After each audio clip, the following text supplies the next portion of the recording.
یہ سایہ اور اس کا 16واں باب جو 14 آیات پر مشتمل ہے۔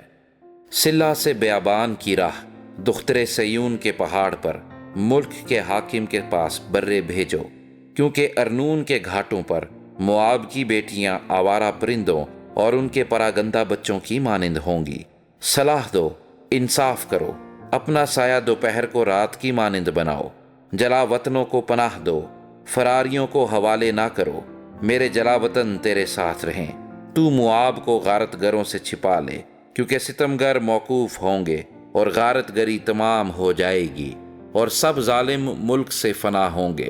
یوں تخت رحمت سے قائم ہوگا، اور ایک شخص راستی سے داؤد کے خیمے میں اس پر جلوس فرما کر عدل کی پیروی کرے گا اور راست بازی پر مستعد رہے گا۔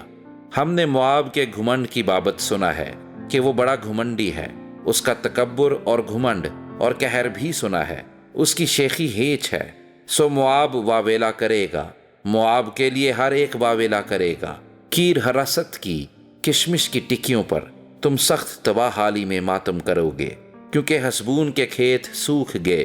قوموں کے سرداروں نے سبما کی تاک کی بہترین شاخوں کو توڑ ڈالا، وہ یازیر تک بڑھیں، وہ جنگل میں بھی پھیلی، اس کی شاخیں دور تک پھیل گئیں، وہ دریا پار گزریں۔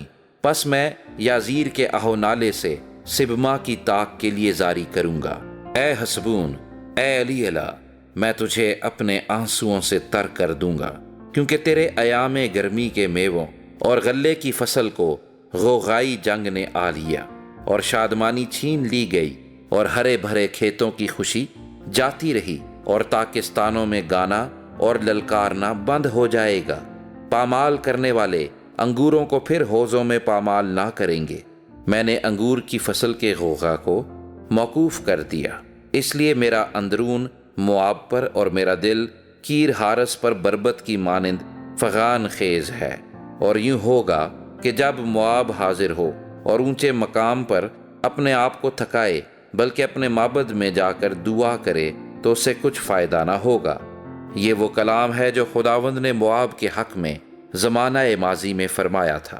پر اب خداوند یوں فرماتا ہے کہ 3 برس کے اندر جو مزدوروں کے برسوں کی مانند ہوں، موآب کی شوکت اس کے تمام لشکروں سمیت حقیر ہو جائے گی، اور بہت تھوڑے باقی بچیں گے، اور وہ کسی حساب میں نہ ہوں گے۔